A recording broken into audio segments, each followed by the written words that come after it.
கர்த்தர் இந்த நாளிலே நாங்கள் செய்கிற ஒவ்வொரு ஊழியத்தை ஆசீர்வதிப்பீராக.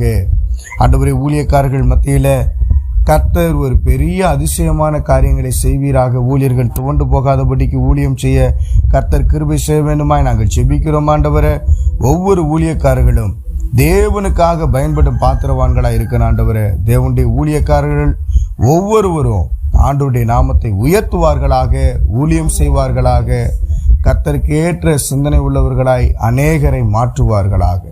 இயேசுவின் நாமத்தில் ஜெபிக்கிறோம் பிதாவே, ஆமென். கர்த்தர் நாமம் மகிமைப்படட்டும். தேவனுடைய ஊழியக்காரர்களுக்கு வழங்கப்பட்டிருக்கும் பெயர்கள் என்ன அப்படின்னா, முதலாவது அப்போஸ்தலர்கள் என்று அழைக்கப்பட்டார்கள். லூக்கா எழுதின சுவிசேஷம் 6ஆம் அதிகாரம் 13வது வசனத்தில் இவ்வாறாக இருக்கிறது: பொழுது விடிந்த பொழுது அவர் தம்முடைய சீசர்களை வரவழைத்து அவர்களின் 12 பேரை தெரிந்து கொண்டு அவர்களுக்கு அப்போஸ்தலர் என்று பெயரிட்டார். இயேசு கிறிஸ்து 12 பேரை தேர்ந்தெடுத்தார். அந்த 12 பேரை தேர்ந்தெடுத்து அவர்களுக்கு என்ன பெயர் சொல்லுகிறார்? அப்போஸ்தலர் என்று பெயர் அவர்தான் வைக்கிறார். எபேசியரின் புத்தகம் 4ஆம் அதிகாரம் அதனுடைய 11ஆம் வசனத்தை வாசிக்கும் பொழுதும் அப்போஸ்தலர் என்கிற பெயர் அங்கே கொடுக்கப்பட்டிருக்கிறது. அப்போஸ்தலர் என்கிற பெயரின் நிமித்தமாக அழைக்கப்பட்டார்கள். அதை நாம் வாசிக்கலாம். அவர் சிலரை அப்போஸ்தலராகவும், சிலரை தீர்க்கதரிசிகளாகவும், சிலரை சுவிசேஷகராகவும், சிலரை மேய்ப்பராகவும், போதகராகவும் ஏற்படுத்தினார். 5 வகையான ஊழியங்கள் இருக்கிறது. அதிலே முதன்மையான ஊழியம் அப்போஸ்தலர் ஊழியம். ஆண்டவர் சிலரை அப்போஸ்தலர்களாக அழைத்தார் என்பதை இந்த இடத்திலே நாம் பார்க்க முடிகிறது. வெளிப்படுத்தின விசேஷம் 18ஆம் அதிகாரம் அதனுடைய 20வது வசனத்திலும் அப்போஸ்தலர் என்ற பெயர் கொடுக்கப்பட்டிருக்கிறது. தேவனுடைய ஊழியக்காரனுக்கு வழங்கப்பட்டிருக்கும் முதல் பெயர் அப்போஸ்தலர். பரலோகமே, பரிசுத்தவான்களாகிய அப்போஸ்தலர்களே, தீர்க்கதரிசிகளே, அவளை குறித்து களி கூறுங்கள். உங்கள் நிமித்தம் தேவன் அவளை நியாயந்தீர்த்தாரே என்று தூதன் சொன்னான். அப்போஸ்தலர் என்கிற பெயர் இங்கே கொடுக்கப்பட்டிருக்கிறதை நம்மளால் பார்க்க முடியுது. அப்போ முதல் வசனத்தில் நாம் பார்க்கக்கூடியது, முதலாவது தேவன் இயேசு கிறிஸ்து அழைத்து அப்போஸ்தலர் என்கிற பெயரை வழங்குகிறார். நாமும் அப்போஸ்தலர்களாய் ஊழியத்தை நடப்பிப்போம். சீசர்களுக்கு அது வழங்கப்பட்ட பெயர். இன்னைக்கு அநேக பேர் அப்போஸ்தலர் என்கிற பெயர்களில் ஊழியம் செய்து கொண்டிருக்கிறார்கள். உண்மையுள்ள ஊழியர்களை ஆண்டவர் எதிர்பார்க்கிறார். இரண்டாவதாக இயேசு கிறிஸ்துவின் ஊழியக்காரன். நாம் ஊழியம் செய்வது யாருக்காகனா இயேசு கிறிஸ்துவுக்காக ஊழியம் செய்கிறோம். அதை மறந்து விடக்கூடாது. பிலிப்பியர் 1ஆம் அதிகாரம் அதனுடைய 1வது வசனத்தை வாசிக்கும் பொழுது, இயேசு கிறிஸ்துவின் ஊழியக்காரராகிய பவுலும் தீமோத்தேயும் பிலிப்பி பட்டணத்தில் கிறிஸ்து இயேசுக்குள்ளான பரிசுத்தவான்கள் அனைவருக்கும் கண்காணிகளுக்கும் உதவிக்காரருக்கும் எழுதுகிறதாவது. யூதாவின் புத்தகம் 1ஆம் அதிகாரம் 1வது வசனத்தை எடுத்துக்கொள்ளுவோம். இயேசு கிறிஸ்துவினுடைய ஊழியக்காரனும் யாக்கோபுடைய சகோதரனுமாய் இருக்கிற யூதா, பிதாவாகிய தேவனாலே பரிசுத்தமாக்கப்பட்டவர்களும் இயேசு கிறிஸ்துவினாலே காக்கப்பட்டவர்களும் ஆகிய அழைக்கப்பட்டவர்களுக்கு எழுதுகிறதாவது. யூதா இயேசு கிறிஸ்துவின் ஊழியக்காரன் என்று அழைக்கப்படுகிறார். அல்லேலூயா. அப்ப நம்மெல்லாம் எப்படிப்பட்டவர்கள்னா இயேசு கிறிஸ்துவுக்கு ஊழியக்காரர்களாய் இருக்கிறோம் என்பதை நாம் ஒருபோதும் மறந்துவிடக்கூடாது. கர்த்தருடைய ஊழியத்தை செய்வதற்கு நாம் இன்னும் தீவிரமாய் இருக்க வேண்டும். எல்லோருமே ஊழியக்காரர். யாருக்கு ஊழியக்காரர்னா இயேசு கிறிஸ்துவுக்கு ஊழியக்காரர்களாய் இருக்கிறோம் என்பதை மறந்துவிட வேண்டாம். மூன்றாவதாக இயேசு கிறிஸ்துவுடைய அப்போஸ்தலன் என்று தீத்துவின் புத்தகம் 1ஆம் அதிகாரம் 1வது வசனத்திலே வாசிக்க முடியும். இயேசு கிறிஸ்துவுடைய அப்போஸ்தலன். முதலாவது நாம் பார்க்கும்பொழுது அப்போஸ்தலன், இரண்டாவது இயேசு கிறிஸ்துவின் ஊழியக்காரன், மூன்றாவதாக நாம் பார்க்கும் பொழுது இயேசு கிறிஸ்துவுடைய அப்போஸ்தலன் என்று அழைக்கப்படுவதை நம்மளால் வாசிக்க முடியும். கிறிஸ்து இயேசுவினால் உண்டாயிருக்கிற ஜீவனை பற்றிய வாக்கு தத்தத்தின்படி தேவனுடைய சித்தத்தினாலே இயேசு கிறிஸ்துவின் அப்போஸ்தலனாய் இருக்கிற பவுல் எப்படிப்பட்டவராய் இருக்கிறாராம்? இயேசு கிறிஸ்துவுடைய அப்போஸ்தலன் என்று அங்கே அழைக்கப்படுகிறார். நாலாவதாக பிலிப்பியர் 2ஆம் அதிகாரம் 25வது வசனத்தை திருப்பிக் கொள்ளுவோம். இயேசு கிறிஸ்துவுக்கு நல்ல போர் சேவகன். நம்மெல்லாம் யார் அப்படின்னா போர் சேவகர்கள். இயேசு கிறிஸ்துவுக்கு நல்ல போர் சேவர்களா இருக்கிறோம். பிலிப்பியர் 2ஆம் அதிகாரம் 25வது வசனம். மேலும் என் சகோதரனும் உடன் வேலையாலும் உடன் சேவகனும் உங்கள் ஸ்தானாபதியும் என் குறைச்சலுக்கு உதவி செய்தவனுமான எப்பாப்ரோதீத்துவை உங்களிடத்தில் அனுப்ப வேண்டும் என்று எண்ணினேன். எப்பாப்ரோதீத்து என்பவன் யார் அப்படின்னா நல்ல ஒரு போர் சேவகன். 2 தீமோத்தேயுவின் புத்தகம் 2ஆம் அதிகாரம் அதனுடைய 3வது வசனத்தை நாம் வாசிப்போம். நீயும் இயேசு கிறிஸ்துவுக்கு நல்ல போர் சேவகனாய் தீங்கு அனுபவி. நீயும் இயேசு கிறிஸ்துவுக்கு முன்பாக நல்ல போர் சேவகனாய் என்ன அனுபவிக்கணும்னா தீங்கு அனுபவிக்க வேண்டும், பாடு அனுபவிக்க வேண்டும் என்றெல்லாம் எழுதப்பட்டிருக்கிறது. எனக்கு அருமையானவர்களே, இந்த தீங்கு அனுபவிக்கிறது, பாடு அனுபவிக்கிறது, இது எல்லாமே யாருக்கு நிர்ணயம் பண்ணப்பட்டிருக்குதுன்னா தேவனுடைய பிள்ளைகளுக்கு நிர்ணயம் பண்ணப்பட்டிருக்கிறது. நாம் யார் அப்படின்னா போர்ச்சேவர்கள். போர்ச்சேவர்கள் எப்பொழுதுமே எப்படின்னா தீங்கு அனுபவிக்கக்கூடியவர்கள். வெயில்லையும் நிற்கணும், மழையிலையும் நிற்கணும், புயல்லையும் நிற்கணும். ஆர்மி அண்டு போலீஸ் எல்லாமே என்ன பண்ண சேர்ந்தவர்கள் தான். இயேசு கிறிஸ்துவுக்கு நல்ல போர்ச்சேவர்களாக இருக்கிறோம். 5வதாக உக்ரானக்காரன். உக்ரானக்காரன் என்றால் யாரு? சொல்ற வேலையை செய்து முடிக்கக்கூடியவன். தீத்துவின் புத்தகம் 1ஆம் அதிகாரம் அதனுடைய 7வது வசனத்தை வாசிக்கும் போது உக்ரானத்துவமுள்ள ஊழியக்காரர்களாய் நாம் காணப்பட வேண்டும் என்பதை புரிந்து வைத்திருக்க வேண்டும். ஏனெனில் கண்காணியானவன் தேவனுடைய உக்கிரானக்காரனுக்கு ஏற்ற விதமாய் குற்றம் சாட்டப்படாதவனும் தன் இஷ்டப்படி செய்யாதவனும் முற்கோபம் இல்லாதவனும் மதுபான பிரியம் இல்லாதவனும் அடியாதவனும் இழிவான ஆதாயத்தை இச்சியாதவனும் அந்நியரை உபசரிக்கிறவனும் நல்லோர் மேல் பிரியமுள்ளவனும் தெளிந்த புத்தியுள்ளவனும் நீதிமானும் பரிசுத்தவானும் இச்சையடக்கம் உள்ளவனும் ஆரோக்கியமான உபதேசத்தினாலே புத்தி சொல்லவும் எதிர் பேசுகிறவர்களை கண்டனம் பண்ணவும் வல்லவனுமாய் இருக்கும்படி தான் போதிக்கப்பட்டதற்கு ஏற்ற உண்மையான வசனத்தை நன்றாய் பற்றி கொள்ளுகிறவனுமாய் இருக்க வேண்டும்.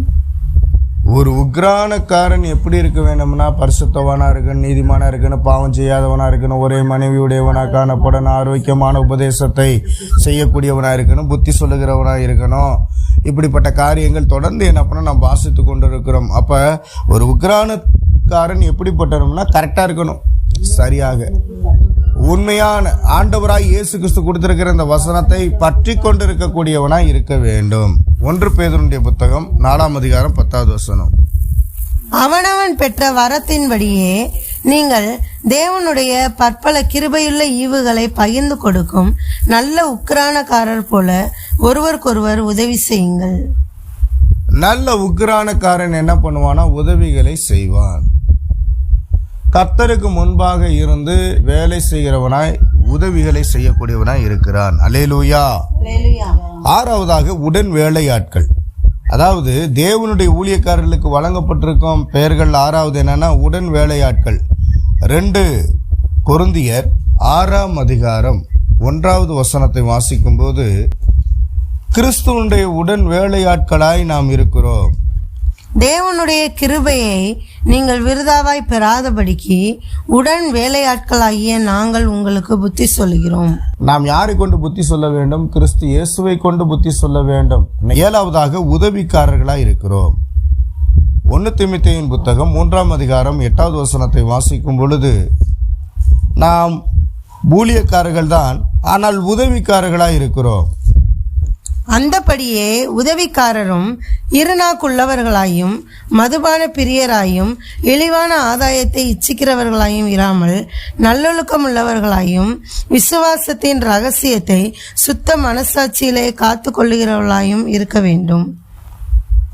விசுவாசத்தோடு ஊழியம் செய்யணும், உதவிகளை மற்றவர்களுக்கு செய்யணும். அல்லேலூயா. ஊழியக்காரன் மதுபானம் பண்ணக்கூடாது, இரு நாக்கு உடையவனாய் காணப்பட்டு விடக்கூடாது, இழிவான ஆதாயத்தை இச்சிக்கிறவனாய் இருக்கக்கூடாது, நல்லொழுக்கம் உள்ளவனாய் இருக்க வேண்டும். இப்படியாக இதில் நான் பார்க்கிறோம். பான ஆசை இல்லாதவனாய் இருக்க வேண்டும். உதவிக்காரன் எப்படிப்பட்ட தகுதி உடையவனாய் காணப்பட வேண்டும் என்கிற லிஸ்ட் இதில் இருக்கிறது. 8வதாக கண்காணிகள் என்று அழைக்கப்படுகிறார்கள். ஊழியக்காரன் எப்படிப்பட்டனவன்னா கண்காணி. அதாவது கண்காணிக்கு பேர் ஓவர்சியர் என்று சொல்லி ஆங்கிலத்தில் சொல்லுவாங்க.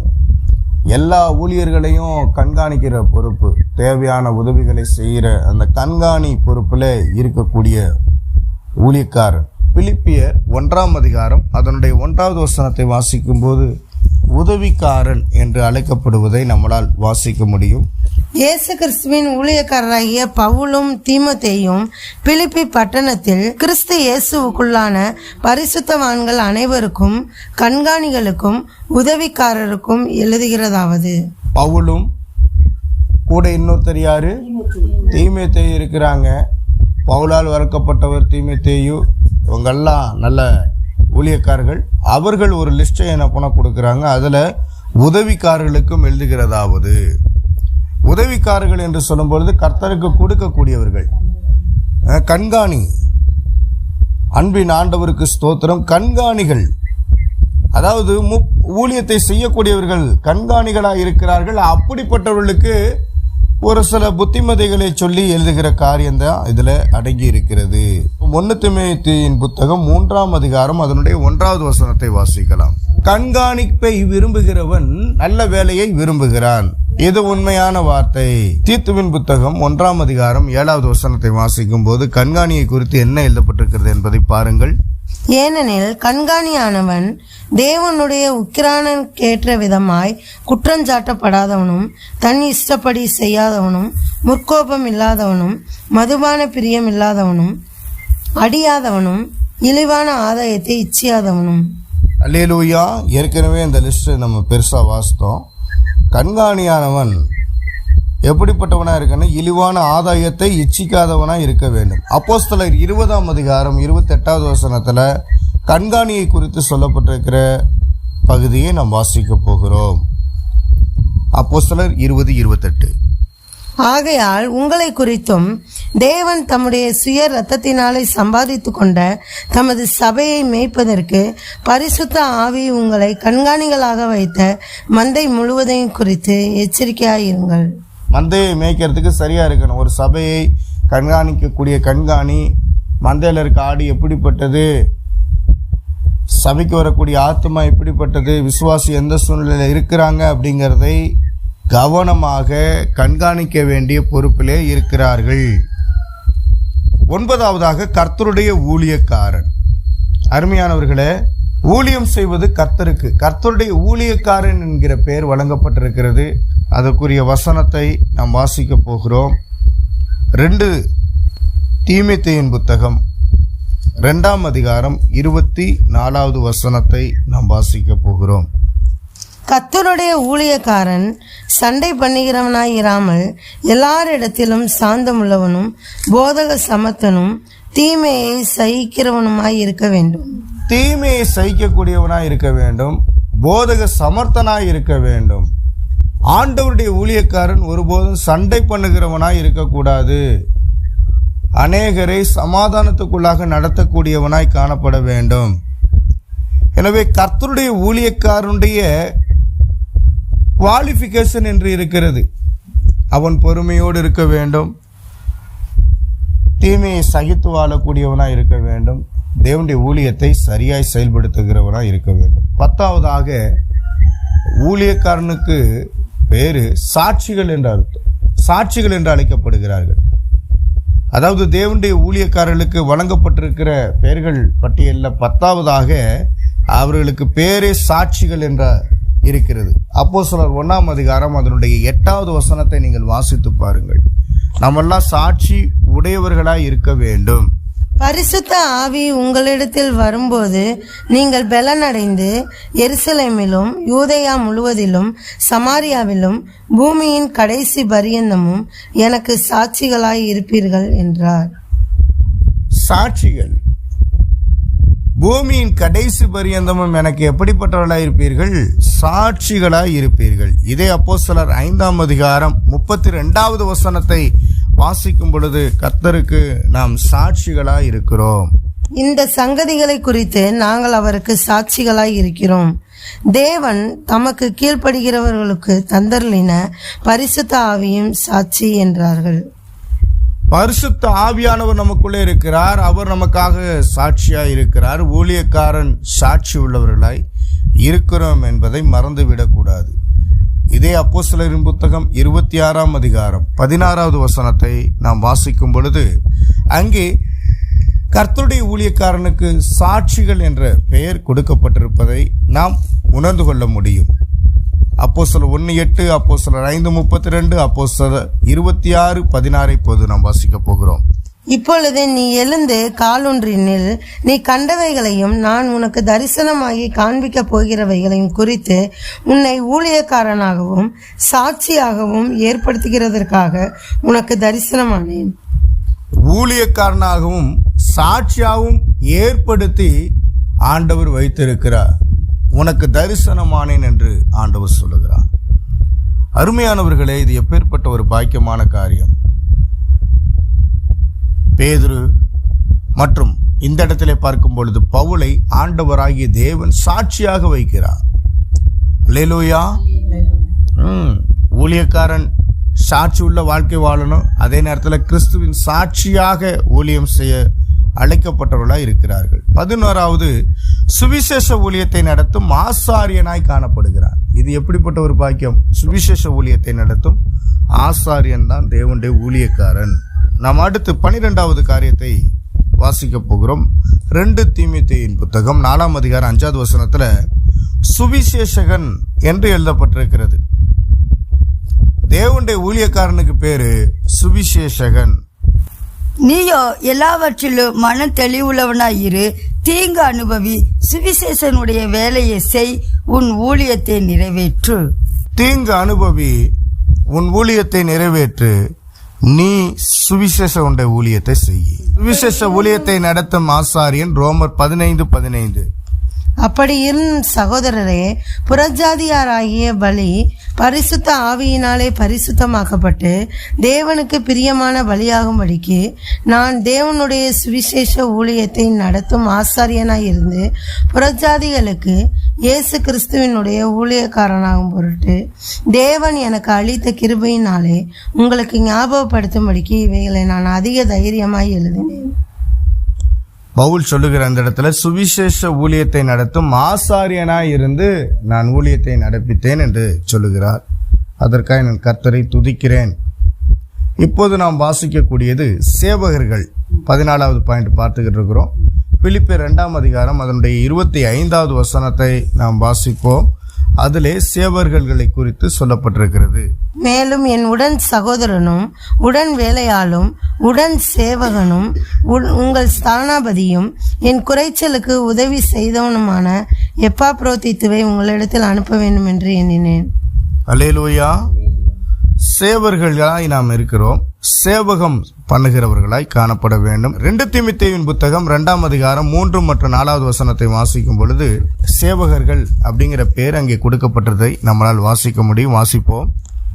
அநேக சாட்சிகளுக்கு முன்பாக நீ என்னிடத்தில் கேட்டவைகளை மற்றவர்களுக்கு போதிக்கத்தக்க உண்மையுள்ள மனுஷர்களிடத்தில் ஒப்புவி. நீயும் இயேசு கிறிஸ்துவுக்கு நல்ல போர்ச்சேவகனாய் தீங்கு அனுபவி. போர்ச்சேவகர்கள், இந்த போர்ச்சேவர்களாய் இருந்து நம்ம என்ன பண்ணணுமா? தீங்கு அனுபவிக்க வேண்டும் என்று இதிலே சொல்லப்பட்டிருக்கிறது. 15வதாக சேனைகளுடைய கர்த்தரின் தூதர்கள் என்று எழுதப்பட்டிருக்கிறது. நம்மெல்லாம் யார்? ஊழியக்காரர்கள் யார் அப்படின்னா சேனைகளுடைய கர்த்தரின் தூதர்கள். நம்ம பரலோகத்தில் இருக்கிற தூதர்களை குறித்து பார்த்திருப்போம். ஆனால் தூதர்களாய் ஊழியக்காரர்கள் இருக்கிறார்கள் என்பதை மறந்துவிட வேண்டாம். 2 கொரிந்தியரின் புத்தகம் 8ஆம் அதிகாரம் 23வது வசனத்தை நாம் வாசிக்க போகிறோம். 2 கொரிந்தியரின் புத்தகம் 8ஆம் அதிகாரம் அதனுடைய 23வது வசனம். தீத்துவை குறித்து ஒருவன் விசாரித்தால் அவன் எனக்கு கூட்டாளியும் உங்களுக்காக என் உடன் வேலையாளுமாய் இருக்கிறான் என்றும், எங்கள் சகோதரரை குறித்து ஒருவன் விசாரித்தால் அவர்கள் சபைகளுடைய ஸ்தானாபதிகளும் கிறிஸ்துவுக்கு மகிமையுமாய் இருக்கிறார்கள் என்றும் அறிய கடவன். மல்கியாவின் புத்தகம் 2ஆம் அதிகாரம் 7வது வசனத்தில் சேனைகளுடைய கர்த்தரின் தூதன் என்று அழைக்கப்படுவதை நம்மளால் வாசிக்க முடியும். வாசிக்கலாமா? ஆசாரியனுடைய உதடுகள் அறிவை காக்க வேண்டும், வேதத்தை அவன் வாயிலை தேடுவார்களே, அவன் சேனைகளுடைய கர்த்தரின் தூதன். ஆசாருடைய வாயிலிருந்து என்னத்தை தேடுவாங்க? வார்த்தைகளை தேடுவார்கள், அறிவை தேடுவார்கள். அவர்கள் எப்படிப்பட்டவர்களா? சேனைகளுடைய கர்த்தரின் தூதர்கள். வேதத்தை அவன் வாயிலிருந்து தேடுவார்கள். அப்ப நம்ம கர்த்தருடைய ஊழியக்காரனா இருப்போமானால் நம்முடைய வாயிலிருந்து வார்த்தைகள் இருக்கணும். 16ஆம் பாயிண்ட் என்னன்னா தூதர்கள். வெளிப்படுத்தின விசேஷம் 1ஆம் அதிகாரம் 20வது வசனத்தை வாசிக்க போகிறோம். இதை வாசித்து நம்ம முடிக்கலான்னு ஆசைப்படுறேன். மீதி பகுதியை அடுத்தது வரும் நாட்களில் நாம் பார்க்க போகிறோம். ஏனென்று சொன்னால் மொத்தம் 34 பாயிண்ட் இருக்கிறது. இதில் நம்ம பார்க்கிறது இப்போது எத்தனாவது பாயிண்ட்? 16வது பாயிண்ட், தூதர்கள். வெளிப்படுத்தின விசேஷம் 1ஆம் அதிகாரம் 20வது வசனம். என் வலது கரத்தில் நீ கண்ட 7 நட்சத்திரங்களின் ரகசியத்தையும் 7 பொன் குத்துவிளக்குகளின் ரகசியத்தையும் எழுது. அந்த 7 நட்சத்திரங்களும் 7 சபையின் தூதர்களாம். நீ கண்ட 7 குத்துவிளக்குகளும் 7 சபைகளாம். அல்லேலூயா. நீ கண்ட அந்த 7 தூதர்களும் எப்படிப்பட்டவர்கள்? யாரா? 7 நட்சத்திரங்களும் 7 சபைகளின் தூதர்களாம். அவங்க யாரு? தேவனுடைய ஊழியக்காரர்களாய் இருக்கிறார்கள். வெளிப்படுத்தின விசேஷம் 2ஆம் அதிகாரம் 1வது வசனத்தை இப்போது வாசிக்கலாம். எபேசு சபையின் தூதனுக்கு நீ எழுத வேண்டியது என்னவெனில். எபேசு சபையின் தூதனுக்கு. அப்ப இங்க என்ன சொல்லப்பட்டிருக்கிறது? தூதன். எனவே இந்த நாளுக்குரிய தியானத்தை கர்த்தர் நமக்கு ஆசீர்வாதமாய் மாற்றி கொடுப்பாராக. இந்த கடைசி ஜெபத்தை அருமையான மார்க்கெட் அவர்கள் ஏறெடுப்பார்கள். ஸ்தோத்திரம் கர்த்தாவே, அப்பா துதிக்கிறோம், ஸ்தோத்தரிக்கிற ராஜா. இதை நேரம் வரைக்குமாக தேவனுடைய ஊழியக்காரர்கள் என்னென்ன பெயரில் எல்லாம் அழைக்கப்படுகிறார்கள் என்று சொல்லி நாங்கள் வேத வசனத்திலிருந்து நாங்கள் பார்த்தோமே தகப்பனே. இதோ நீர் எங்களை அழைத்த அழைப்புக்கு பாத்திரவான்களாக நாங்கள் ஒவ்வொருவரும் நடந்து கொள்ள கர்த்தர் எங்களுக்கு ஒவ்வொரு நாளும் நீங்கள் கற்றுத்தாங்க தகப்பனே. இதோ உம்முடைய ஊழியத்தை நாங்கள் அசட்டையாய் செய்யாதபடிக்கு ஜாக்கிரதை உள்ளவர்களாய் செய்து இப்படியாக உம்முடைய சித்தத்தை நிறைவேற்ற கர்த்தர் எங்களுக்கு கற்றுத்தரும்படிக்காக நாங்கள் ஜெபிக்கிறோம். விசேஷமாக எங்களுடைய வாழ்க்கை மற்றவர்களுக்கு முன்பாக ஒரு சாட்சியுள்ள வாழ்க்கையாக இருந்து இதோ நாங்கள் சாட்சிகளாய் இருக்கிறோம் என்று நாங்கள் பார்த்தோமே தகப்பனே. அப்படிப்பட்ட சாட்சியுள்ள வாழ்க்கையினாலே அநேகரை மண்டையிலே ஆதாயப்படுத்தக்கூடிய ஒரு பாக்கியத்தை நீர் எங்களுக்கு தரும்படிக்காக நாங்கள் ஜெபிக்கிறோங்க தாவே. நாங்கள் உண்மையும் உத்தமுள்ள ஊழியக்காரர்களாக மரண பரியந்தம் நாங்கள் உமக்கென்று ஊழியம் செய்ய கர்த்தர் எங்கள் ஒவ்வொருவரையும் நீர் எடுத்து பயன்படுத்தும்படிக்காக நாங்கள் ஜெபிக்கிறோம். இயேசுவின் நாமத்தில் ஒப்பு கொடுக்கிறோம் எங்கள் ஜீவனுள்ள நல்ல பிதாவே. ஆமென், ஆமென்.